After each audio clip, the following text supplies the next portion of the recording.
পুনশ্চ প্রকাশক সংস্থা থেকে প্রকাশিত হয়েছে এক সম্পূর্ণ ভিন্ন আঙ্গিকে লেখা জীবনের আঙিনায় ঘটে যাওয়া বাস্তবের এক অমোঘ কাহিনী মণিপুষ্পকের কুহেলিকা কুয়াশায়। সেই দিন সভা অলঙ্কৃত করেন বিশিষ্ট সাংবাদিক ও চিত্র পরিচালক ঋতব্রত ভট্টাচার্য, বিশিষ্ট সাংবাদিক সুমন ভট্টাচার্য, শ্রী সন্দীপ নায়েক, শ্রী বিশ্বজিৎ গাঙ্গুলি, শ্রী সুবীর কুমার গুপ্তা। উপস্থিত ছিলেন বহু বিশিষ্ট ব্যক্তিবর্গ থেকে পরিবারের সবাই। সেই পথ ধরেই একত্ব বন্ধু আগামী 4 ফেব্রুয়ারি পণ্ডিত মল্লার ঘোষ আন্তর্জাতিক খ্যাতিসম্পন্ন তালবাদ্য শিল্পী এবং সুরকার এবং তার স্ত্রী মালবিকা অভিনেত্রী বাচিক শিল্পী মণিপুষ্পকের সাথে দেখা করে পুনরায় এই দ্বিতীয় উপন্যাসটি কুহেলিকা কুয়াশায় পাঠকের কাছে আবারও নতুন আঙ্গিকে পৌঁছে দিতে চান। পুনশ্চ স্টল নম্বর 537 রইল সবার আমন্ত্রণ। আমার বই বেরিয়েছে কুহেলিকা কুয়াশায় 30শে জানুয়ারি। এখানে উদ্বোধন হয়েছে। ঋতব্রত ভট্টাচার্য এসেছিলেন, সুমন ভট্টাচার্য এসেছিলেন এবং আরও দুজন আধিকারিক, সরকারি আধিকারিক আমার বন্ধুরাও ছিল। আর বইটা আমি অবশ্যই সহদেব বন্দ্যোপাধ্যায় নামে লিখি না, আমি ছদ্মনামে লিখি, মণিপুষ্পক। এর আগেও গত বছরও আমার একটা বই উপন্যাস বেরিয়েছে, সেটা কাছে টেবিল থেকে, মাহিকরা। সেটা অবশ্যই একটু উপজাতির ওপরে লেখা।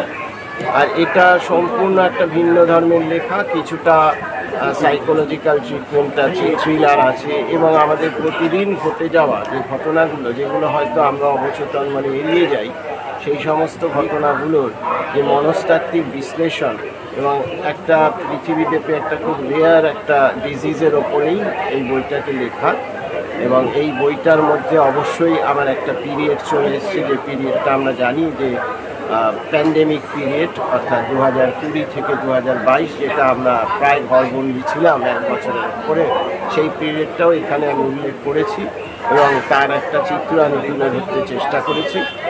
আমি পাঠক পাঠিকাদের কাছে একটাই দাবি রাখবো যে বইটার অবশ্যই পড়ুন, সবার কাছে পৌঁছে দিন, সমালোচনা করুন এবং গঠনমূলক সমালোচনা করুন অবশ্যই, এবং যাতে আমি আরও ঋদ্ধ হতে পারি। এই বইটা লেখাতে বলছেন সাইকোলজিক্যাল কিছু পার্ট রেখেছেন এবং থ্রিলারও রেখেছেন, তো দুটোরই সমন্বয়টা আপনি কোন জায়গা থেকে মনে আনলেন এবং কিভাবে এটাকে এগিয়ে নিয়ে গেলেন লেখাতে?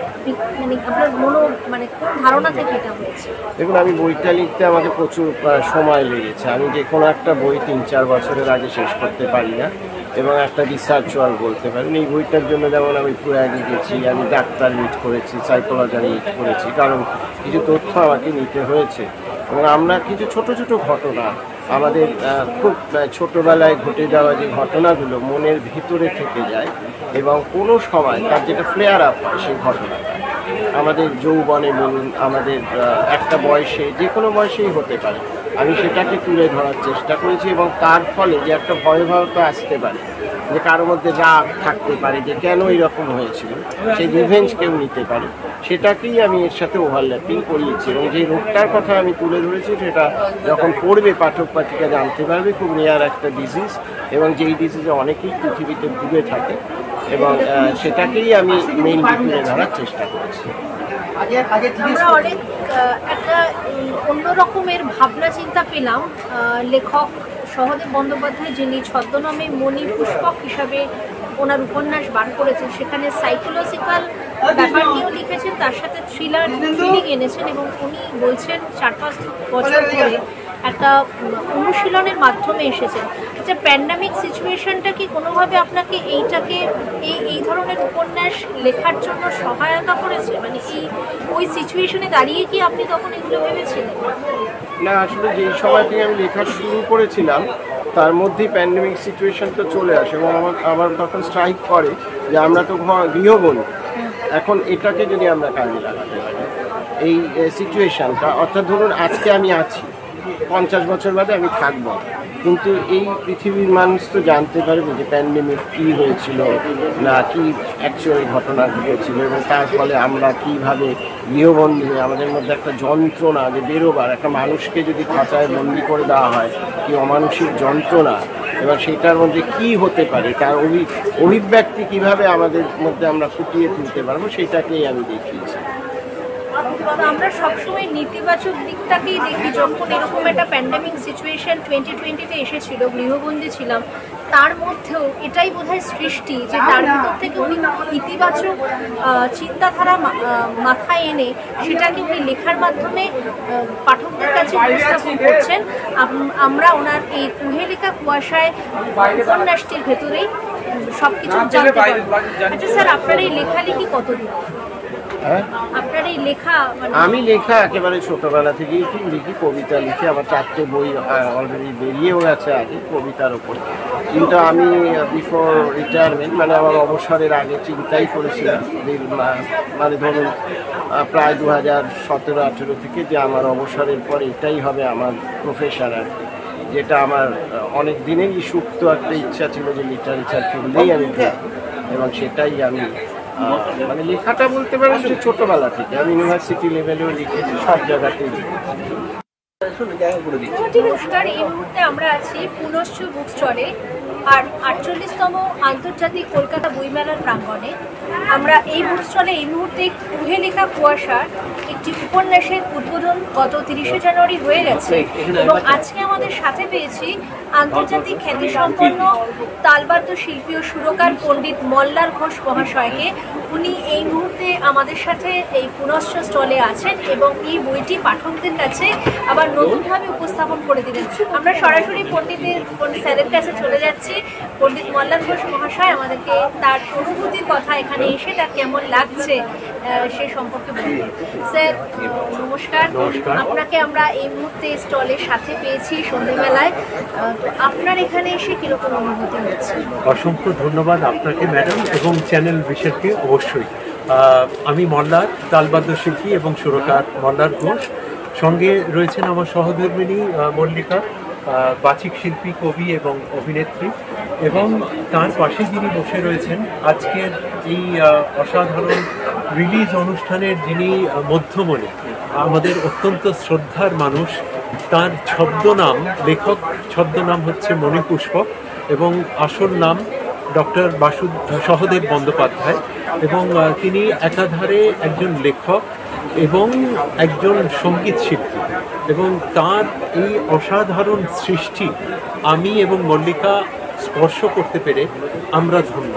এবং ধন্যবাদ এবং কৃতজ্ঞতা জানাই আমার অত্যন্ত স্নেহের বোন অনামিকা বোনকে এই একটা সংযোগ ঘটিয়ে দেওয়ার জন্যে, যেখানে পুনশ্চর মতো একটি সংস্থা তার ছত্রছায়ায় বসে মণিপুষ্পকের এই অসামান্য সৃষ্টি আমরা স্পর্শ করতে পারছি।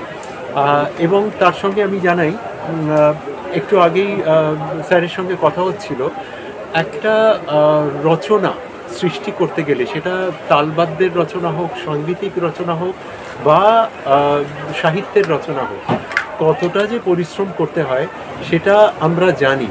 এবং একটু আগেই ওনার অভিজ্ঞতার কথা শুনছিলাম যে এই বইটি রচনা করার জন্যে কত রকম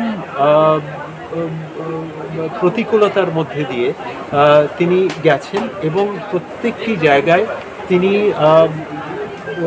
এই একটা সিচুয়েশনের মধ্যে থেকে অভিজ্ঞতা অর্জন করে সেটাকে অনুধাবন করে সৃষ্টি করেছেন এই বই। এবং আগেও ওনার বই আমরা হাতে পেয়েছি এবং এখনো পর্যন্ত পড়া হয়নি। প্রতি মুহূর্তে আমি মুহূর্ত গুনছি কখন আমি পড়তে পারবো এই বই। খুব ভালো লাগলো। আমরা পণ্ডিত মল্লার ঘোষ মহাশয়ের সাথে এতক্ষণ কথা বলছিলাম। এই কুহেলিকা কুয়াশায় বইটি পাঠক পাঠিকাদের হাতে উনি তুলে দিচ্ছেন এবং এই বইটির সম্পর্কে উনি বললেন তার লেখক যে মণিপুষ্পক ছদ্মনামে লেখেন ডক্টর সহদেব বন্দ্যোপাধ্যায়।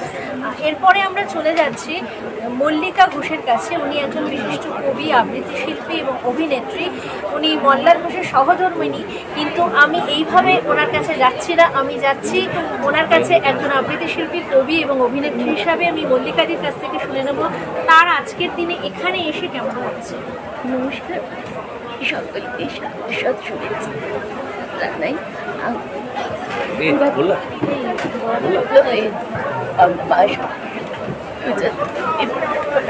করেছি আজ এখানে হচ্ছে সরস্বতীর প্রতীক এসেছি, আমার গলার অবস্থা খুব খারাপ, যার জন্য আমি বুঝতেই পারছি মল্লিকাদির গলা একটু কষ্ট হচ্ছে, তবু তার মানে আশাটা আমাদের কাছে একটা বড় পাওয়া। দিদির কাছ থেকে একটু হলেও আমরা কথা শুনছি, দিদির কষ্ট হচ্ছে তো লাগছে এবং কষ্ট একটা বিজ্ঞানা সংস্থা সেখান থেকে প্রকাশিত হয়েছে কুয়াশায় মনি পুষ্পক। অনেক অনেক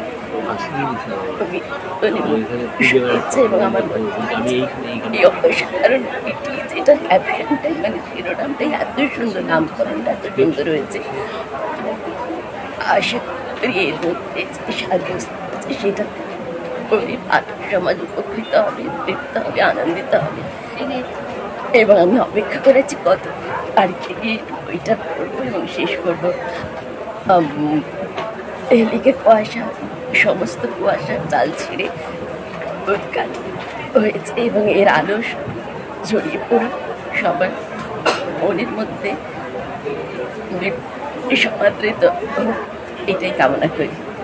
অনেক ধন্যবাদ মল্লিকাদিকে আমাদের সঙ্গে থাকার জন্য, এবং সত্যির কুয়াশার জাল ভেঙে এই উপন্যাসটি সব পাঠক পাঠিকার কাছে পৌঁছে যাক। এবং মল্লার স্যারও একটু আগে আমাদেরকে বললেন, যিনি লেখক ডক্টর সহদেব বন্দ্যোপাধ্যায়, উনি কতটা প্রতিকূলতার মধ্যে দিয়ে কতভাবে পাঠক পাঠিকাদের কাছে একটা সুন্দর বিষয়কে উপস্থাপন করেছেন। আমরা তার কাছেও কিছু কথা আরও শুনে নেব।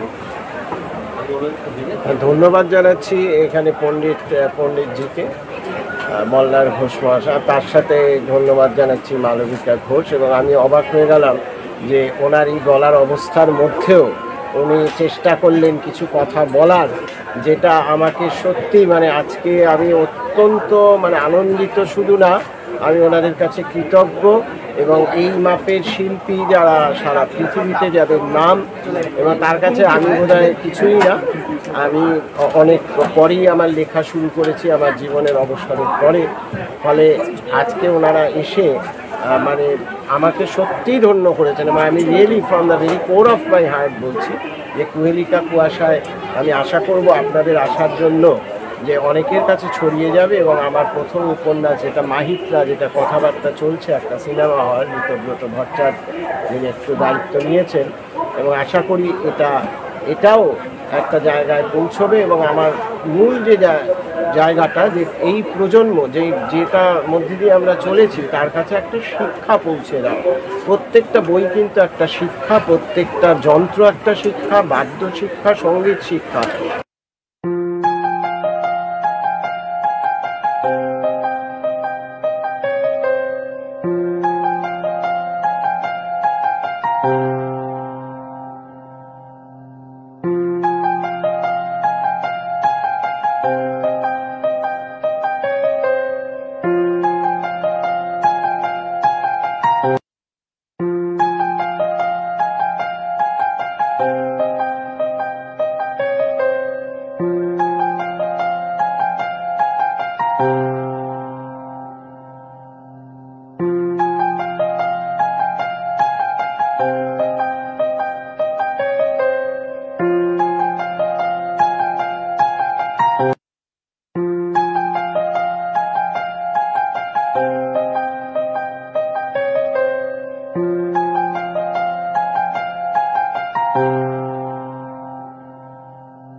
নমস্কার, এই মুহূর্তে আমরা দাঁড়িয়ে আছি ৪৮তম আন্তর্জাতিক কলকাতা বইমেলার প্রাঙ্গণে করুণাময়ী আমি একটু আগে আমরা পুনশ্চ বুক স্টলে ছিলাম একটি বই উদ্বোধনের জন্য কুহেলিকা কুয়াশা। সেখানে উপস্থিত ছিলেন পণ্ডিত মল্লার ঘোষ মহাশয়, বিখ্যাত আন্তর্জাতিক খ্যাতিসম্পন্ন সুরকার এবং তালবাদ্য, এবং ছিলেন মল্লিকা ঘোষ, বিশিষ্ট আবৃত্তি শিল্পী। তো সবটার মেলবন্ধন যিনি ঘটিয়েছেন, কুহেলিকা কুয়াশায় উপন্যাসটি লিখেছেন ডক্টর সহদেব বন্দ্যোপাধ্যায় মণিপুষ্পক ছদ্মনামে। সবাইকে একসাথে আজকে পুনশ্চ স্থলে যিনি নিয়ে আসতে পেরেছেন, তিনিও একজন শিল্পী বলা যেতে পারে। অনামিকা ঘোষ অনেকটাই আমার বন্ধুস্থানীয়। আমি অনামিকার সাথে একটু কথা বলে নেব। এই সমগ্র অনুষ্ঠানটা ভাবনা চিন্তা করে এত সুন্দর একটা জায়গায় নিয়ে ওদের এই চিন্তা ভাবনা সে করেছে তার জন্য তো ধন্যবাদ বটে, কিভাবে করেছে এবং তার উপলব্ধি কি তার আজকে কেমন লেগেছে? সেরকম ভাবে ছিল না, হঠাৎ করে এই ভাবনাটা চলে এসেছিল। কারণ সহদেব বন্দ্যোপাধ্যায়কে অনেক আগে থেকে চিনতাম স্যার, এবং আমার এক বন্ধুর মারফতেই আমার এনজিও অর্ঘতে তার প্রথম আমন্ত্রণ হিসেবে, এবং তারপর তার মধ্যে যে শিল্পী সত্তা রয়েছে, তার গান এবং প্রতিভা, সেটাকে নিয়েই আমার খুব ভালো লেগেছিল। এবং মাহিরচন্দ্রের প্রথম উপন্যাস, এই উপন্যাসটা পড়ে ভীষণ ভালো লেগেছিল, কারণ একটা মাটির গন্ধ বা আদিবাসীদের একটা নতুনত্ব তার মধ্যে ছিল। এবং দ্বিতীয় উপন্যাসটা আমি হাতে পেয়েছি, পড়া শুরু করেছি সবে, সেটাও একটা অন্যরকম অনুভূতি। তো এটা আরো বেশি মানুষ জানুক এবং মানুষের কাছে পৌঁছক, এটার প্রচেষ্টাই আজকে এই অনুষ্ঠানটি করা। অনামিকার একটা বিশিষ্ট পরিচয় আছে, ও হস্তশিল্পের উপর অনেক কাজ করে। আমাদের যেরকম সুন্দর জাং জুয়েলারি গুলো আছে সেগুলো বানায়, এবং সুন্দর সুন্দর অনেক হস্তশিল্পের যে জুট ব্যাগ সেগুলো তৈরি করে, এবং অনেক মহিলাদেরকে সাথে নিয়ে এরকম একটা শিল্প কেন্দ্রিক প্রচেষ্টা সে করে চলেছে। তার একটা ইনস্টিটিউশনও আছে, সেখানে শেখায় এবং জিনিসগুলো বানায়। তো শিল্পের সাথেই যুক্ত বলা যেতে পারে। আমরা আরো একজনকে সঙ্গে পেয়ে গেছি, সুচেতা দাস। তার একটি বই আজকে উদ্বোধন হয়েছে এখানে, কলকাতা আনন্দের শহর। তো সুচেতার কাছ থেকেও আমি আজকে জেনে নেব আজকে তার কিরকম উপলব্ধি হয়েছে এই পুনশ্চ স্টলে এসে, যখন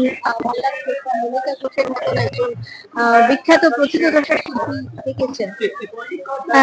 আমি সত্যি অনামিকা দিকে এর জন্য ধন্যবাদ জানাই, কারণ ওনার সাথে খুব অল্পক্ষণেরই পরিচয় হয়েছিল, সেখান থেকে উনি যে আমাকে এরকম একটা সাহায্য করে দিয়েছেন, তার জন্য অসংখ্য ধন্যবাদ। এবং আমি ওনার কাছে আর ওনাদের মতো মানুষদের পেয়েছি যাদের হাতে বইটা দিতে পেরে আমি সত্যি নিজেকে খুব গর্ববোধ মনে করি, এবং আমি চাই অনামিকা দি এইভাবে আমার পাশে যেন সারা জীবন থাকে। অনেক ধন্যবাদ অনামিকা এবং সুচেতাকে। দাঁড়িয়েছি পুনশ্চ সংস্থার স্টলে, আর 48তম আন্তর্জাতিক কলকাতা বইমেলার প্রাঙ্গণ করুণাময়ী সেন্টার পার্কে।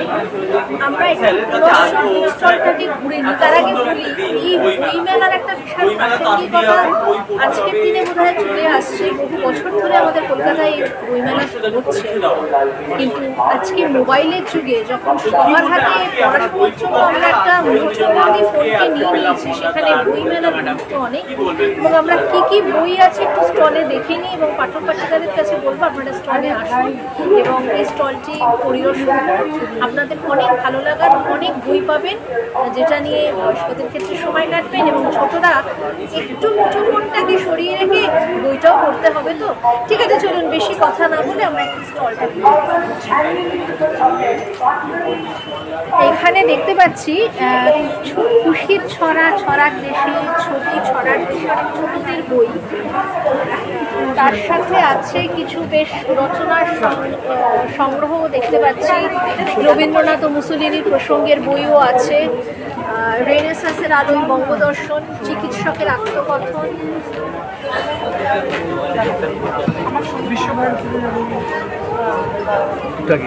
অনেক ছোটদের উপন্যাসও দেখতে পাচ্ছি। ফুলঝুরি, প্রারম্ভিক রবীন্দ্রনাথ, বাংলার ধান ও সংস্কৃতি, বিশ্বভারতীয়তার ভবিষ্যৎ, স্কাইলাইট, মেঘিতুর নির্জনে,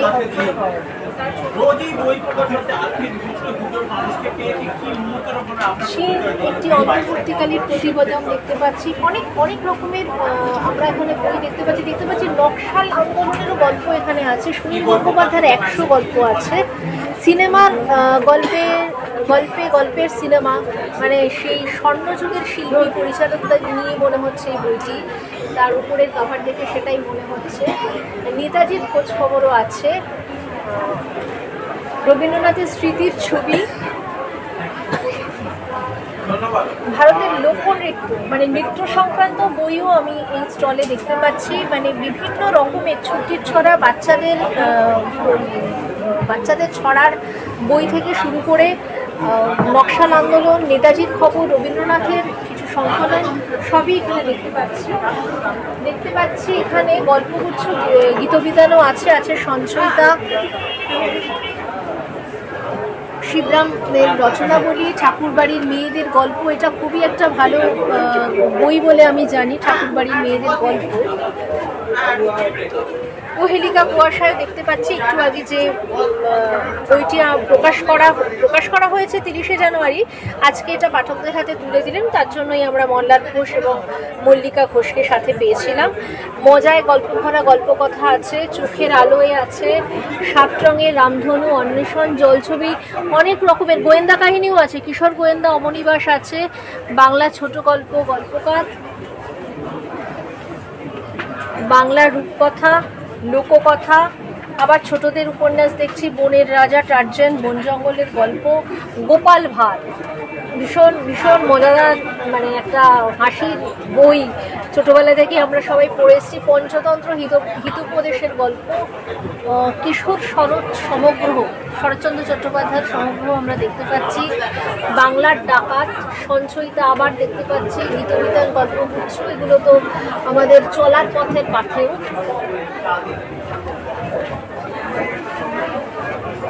সুনীল গঙ্গোপাধ্যায়ের উপন্যাস, নানা রঙের সত্যজিৎ রায় বিশিষ্ট চলচ্চিত্র, আন্তর্জাতিক মানের চলচ্চিত্র পরিচালককে নিয়ে সংকলন করে বইটি নানা রঙের সত্যজিৎ।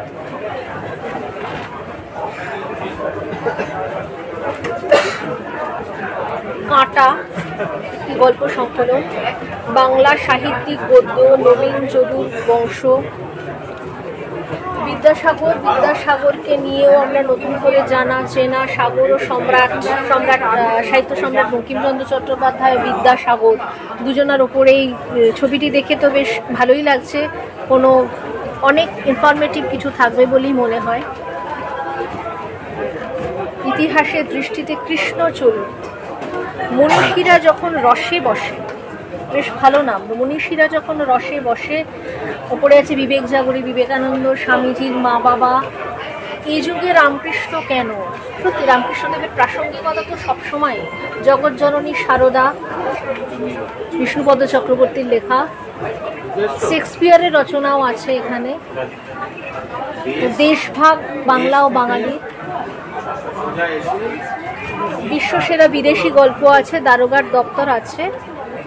আমরা এতক্ষণ এখানে ঘুরছিলাম পুনশ্চ বুক স্টলে, কী কী বইয়ের সংকলন আছে আমরা সবই দেখতে পেলাম, ছোটদের ছড়া থেকে শুরু করে সাহিত্য সম্রাট বঙ্কিমচন্দ্র চট্টোপাধ্যায়, বিদ্যাসাগরকে নিয়ে কিছু লেখা, স্বামী বিবেকানন্দের লেখার সংগ্রহ, রবীন্দ্রনাথ তো আছেন সত্যজিৎ রায় এবং তৎকালীন স্বর্ণযুগের বাংলা সিনেমার উপর কিছু লেখা, বাংলার ডাকাতের সেই সম্পর্কে লেখা বা লোক সংস্কৃতি নিয়েও লেখা।